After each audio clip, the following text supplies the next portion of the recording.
Alright, here I am in el Miradero de Aguadilla. This here is the number 2. And most people pull over here just to kind of take a look at Aguadilla. This here's all Aguadilla.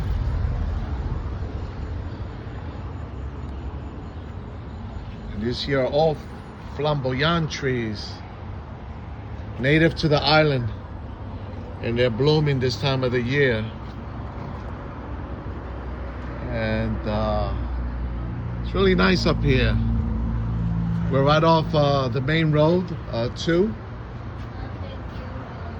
And if you have a long trip and you're on your way down into the West Coast and you want to stop and kind of take a break from all the driving, I recommend stopping here at El Miradero de Aguadilla.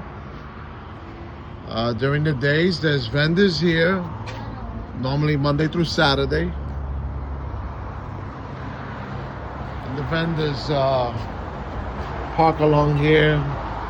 I've spotted like refreshment trucks and a hot dog cart. But this here is the coast of Aguadilla, Puerto Rico. I recommend this spot if you want to just kind of rest up or just enjoy the scenery and